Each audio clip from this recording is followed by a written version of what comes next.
En un sueño, Curanes miró la ciudad en el valle, la orilla del mar, el nevado pico con vista al mar, las galeras alegremente pintadas que zarpaban desde el puerto hacia las regiones distantes donde el mar se encuentra con el cielo. También en un sueño descubrió su nombre, Curanes, pues cuando estaba despierto era llamado por otro. Quizás era natural que soñara un nuevo nombre para sí, pues era el último de su familia, solo entre los indiferentes millones de Londres, por lo que no había muchos que hablaran con él y le recordaran quién había sido. Su dinero y sus tierras habían desaparecido, y él no parecía preocuparse por las maneras de la gente a su alrededor. Prefería soñar y escribir sobre sus sueños. Aquello que escribía solo producía risa en quienes lo leían, por lo que después de un tiempo guardó su escritura solo para sí mismo y, finalmente, dejó de escribir por completo. Mientras más se retraía del mundo a su alrededor, más maravillosos le parecían sus sueños. Habría resultado inútil intentar describirlos sobre el papel. Curanes no era moderno y no pensaba como los otros escritores. Mientras ellos se esforzaban en despojar a la vida de sus túnicas bordadas de mitos y mostrar en su desnuda fealdad la horrible cosa que es la realidad, Curanes solo buscaba la belleza. Cuando la verdad y la experiencia fallaron en revelarla, él la buscó en la imaginación y la ilusión, y las encontró muy cerca de sí mismo, entre los nebulosos recuerdos de las historias de su infancia y sus sueños.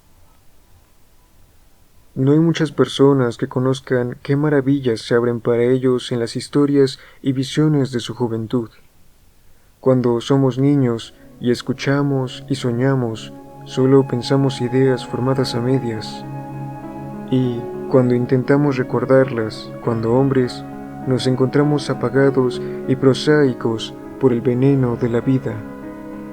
Pero algunos de nosotros despertamos en la noche con extraños fantasmas de colinas y jardines encantados, con fuentes que cantan en el sol, con acantilados dorados que cuelgan sobre mares murmurantes, con planicies que se extienden hasta ciudades de bronce y piedras dormidas, con la sombría compañía de héroes que cabalgan blancos caballos enjaizados por los márgenes de espesos bosques, y entonces sabemos que nos hemos asomado a través de las puertas de marfil hacia ese mundo de maravillas que era nuestro, antes de volvernos sabios e infelices.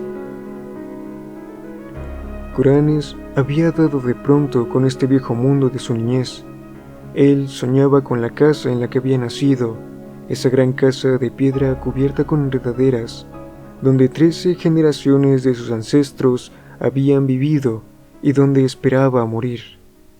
Estaba iluminada por la luna y él se había escabullido en una fragante noche de verano a través de los jardines, por las terrazas, más allá de los grandes robles del parque, siguiendo el largo y blanco camino a la aldea.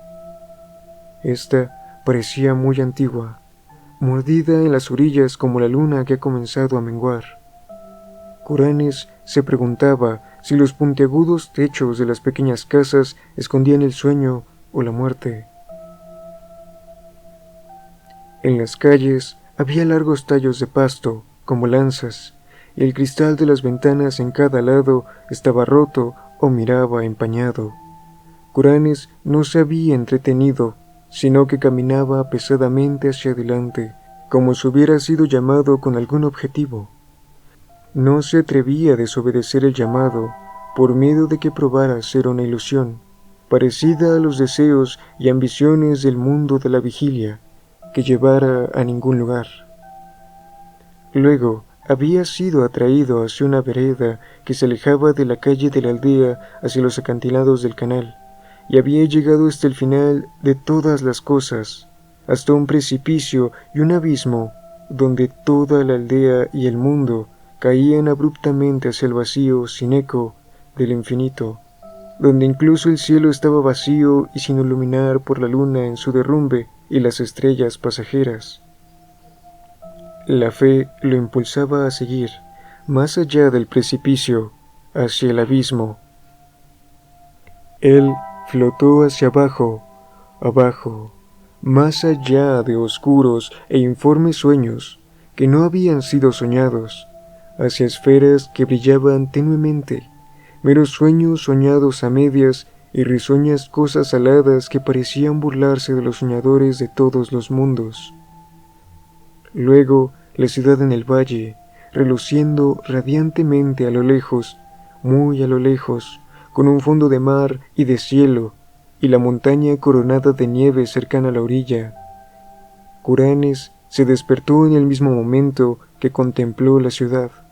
Sin embargo, a partir de su breve visión, supo que se trataba de Celephais, en el valle de Otnargai, más allá de las colinas de Tanaria, donde su espíritu había residido la eternidad de una hora, una tarde de verano hace mucho tiempo.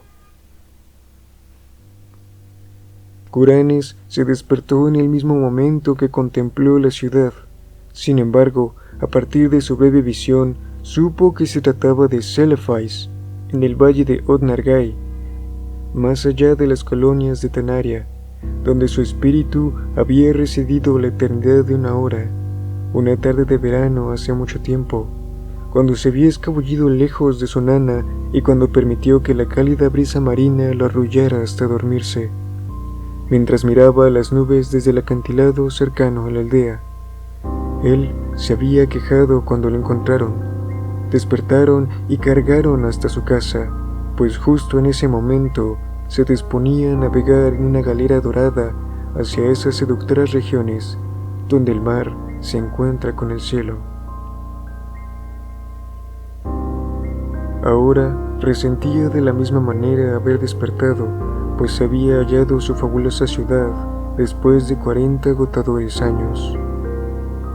3 noches después, sin embargo, Curanes regresó a Celephais. Como en ocasiones anteriores, soñó primero con la aldea que dormía o estaba muerta, luego con el abismo por el que se debe flotar silenciosamente. Luego la brecha volvió a aparecer y contempló los relucientes minaretes de la ciudad. Observó las gráciles galeras ancladas en el puerto azul y luego miró los árboles ginkgos del monte Arán, meciéndose con la brisa marina. Pero esta vez nadie pudo apartarlo y, como si fuera un ser alado, descendió gradualmente sobre la cima de una colina cubierta de pasto, hasta que finalmente sus pies descansaron gentilmente sobre la tierra. Al fin había regresado al valle de Otnargai y a la espléndida ciudad de Celephais. Curanes descendió por la colina entre perfumados pastos y brillantes flores. Cruzó el espumoso Naraxa por un pequeño puente de madera, donde él había tallado su nombre muchos años atrás, y atravesó la murmurante arboleda hasta acercarse al enorme puente de piedra que llevaba a las puertas de la ciudad. Todo se encontraba como antes. Los muros de mármol no se observaban desteñidos. Las pulidas estatuas de bronce no habían perdido su lustre. Curanes comprendió que no debía estremecerse si no quería que todo se desvaneciera. Incluso los vigías sobre las murallas no habían cambiado y todavía eran tan jóvenes como los recordaba. Cuando entró a la ciudad, más allá de las puertas de bronce y las aceras de ónix, los mercaderes y camilleros lo saludaron como si nunca se hubiera marchado. Sucedió lo mismo en el templo turquesa de Nat Hortat, donde los sacerdotes coronados por orquídeas le explicaron que no existe el tiempo en Otnargai, solo perpetua juventud. Luego, Curanes deambuló por la calle de los pilares con rumbo a la muralla que daba al mar, donde se reunían los comerciantes y marineros con los hombres extraños de las regiones, donde el mar se encuentra con el cielo. Ahí permaneció largo rato, mirando por encima del brillante puerto donde las olas relucían bajo un sol desconocido y eran surcadas por ligeras galeras. Luego volvió su mirada hacia el monte Arán, que se alzaba regio desde la orilla y cuyas laderas inferiores se veían verdes por los árboles que se mecían, mientras que su blanca cima acariciaba el cielo. Ahora, más que nunca, Curanes deseaba zarpar en una galera hacia los lugares lejanos de los que había escuchado muchas historias extrañas, por lo que buscó de nuevo al capitán que había accedido a llevarlo tiempo atrás. Encontró al hombre, Athif, sentado sobre el mismo cofre de especias en que se había sentado la ocasión anterior, aunque Athif no parecía percatarse. Después, los dos remaron hacia la galera en el puerto y, tras impartir órdenes a los remeros, comenzaron a navegar sobre el ondulante mar Serenerio, que lleva hacia el cielo. Durante varios días planearon sobre el agua ondulante, hasta que al fin llegaron al horizonte, donde el mar se encuentra con el cielo. La galera no se detuvo un momento, sino que flotó con facilidad sobre el azul del cielo, entre las lanosas nubes teñidas de rosa. Muy por debajo de la quilla, Curanes podía observar extrañas tierras y ríos y ciudades de increíble belleza, esparcidas indolentemente en la luz del sol, que nunca parecía disminuir o desaparecer. Después de un tiempo, Athif le dijo que su viaje casi había llegado a su fin, que pronto entraría en el puerto de Serenia, la ciudad de las nubes y de mármol rosa, construida sobre aquella etérea costa donde el viento del oeste fluye hacia el cielo. Pero justo cuando la más alta de las torres talladas de la ciudad pudo ser vislumbrada, se escuchó un ruido en algún lugar del espacio, y Curanes despertó en su guardilla de Londres. Durante muchos meses, Curanes buscó en vano la maravillosa ciudad de Celephais y sus galeras con rumbo al cielo. Y, aunque sus sueños lo llevaron hacia muchos lugares hermosos y desconocidos, nadie podía indicarle cómo encontrar Ut-Nargai, más allá de las colinas de Tanaria. Una noche voló sobre montañas oscuras, donde podía observarse tenues y solitarias fogatas, cada una a mucha distancia de la otra, y extraños y peludos rebaños, cuyos líderes eran señalados por campanas. Y en la parte más agreste de esta región montañosa, lo suficientemente remota como para que pocos hombres la hayan contemplado, él encontró un muro horrendamente antiguo, quizás una calzada de piedras zigzagueando entre las crestas y los valles, demasiado gigante como para haber sido edificado por manos humanas, de una longitud tal que era imposible escudriñar su principio o su final. Más allá de este muro, en el gris amanecer, llegó a un país de pintorescos jardines y cerezos, y cuando el sol se elevó, pudo contemplar la gran belleza de las flores rojas y blancas, céspedes y follajes verdes, caminos blancos, arroyos diamantinos, lagos azules, puentes tallados, pagodas de techos rojos, por lo que, por un momento, en su alegría, se olvidó de Celephais. Pero volvió a recordarla mientras caminaba por el blanco camino hacia la pagoda de techo rojo, y hubiera preguntado a la gente del lugar por ella, si hubiera encontrado a alguien, además de los pájaros y abejas y mariposas. Otra noche, Curanes subió por unas interminables y húmedas escaleras de piedra, hasta que llegó a una ventana en la torre desde la que podía mirar una inmensa planicie y un río iluminado por la luna llena. En la silenciosa ciudad que se extendía más allá, creyó contemplar algún rasgo o adorno que había conocido antes. Entonces habría descendido y preguntado por el camino hacia Ut-Nargai, de no ser porque una terrible aurora se escurrió desde algún lugar lejano, más allá del horizonte, y mostró la ruina y la antigüedad de la ciudad, además del estancamiento del río, cargado de maleza, y la muerte que se extendía sobre la tierra, como había hecho desde que el rey Kinaratholis volvió a casa de sus conquistas para encontrar la venganza de los dioses. Así, Curanes buscó en vano la maravillosa ciudad de Celephais y sus galeras que navegaban hacia Serenia en el cielo, mientras contemplaba muchas maravillas y, en una ocasión, apenas logró escapar de un sumo sacerdote que no debe ser descrito, que usó una máscara de seda amarilla sobre su rostro y habita en solitario un monasterio prehistórico de piedra en la helada meseta desértica de Leng. Con el tiempo, se volvió tan impaciente durante los lúgubres intervalos del día que comenzó a adquirir drogas para incrementar sus periodos de sueño. El hachís le ayudó enormemente, enviándolo en una ocasión a una parte del espacio donde la forma no existe, pero donde luminosos gases estudian los secretos de la existencia. Entonces, un gas de color violeta le contó que esta parte del espacio estaba fuera de lo que él llamaba el infinito. El gas no había escuchado hablar de los planetas o de los organismos antes, pero identificó a Kuranes sencillamente como alguien que venía de lo infinito, donde la materia, la energía y la gravedad existen. Kuranes se sentía entonces bastante ansioso por regresar a Celephais. Sin embargo, eventualmente se quedó sin dinero y no pudo adquirir más de ellas. Luego, un día de verano, fue desalojado de su guardilla para después vagar sin rumbo por las calles, deambulando más allá de un puente hacia donde las casas eran cada vez más escasas. Fue ahí donde halló la plenitud, tras encontrarse con un cortejo de caballeros que venían desde Celephais para llevarlo para siempre. Eran caballeros hermosos, montados sobre caballos roanos y ataviados de brillantes armaduras con tabardos de tela de oro, curiosamente decorados.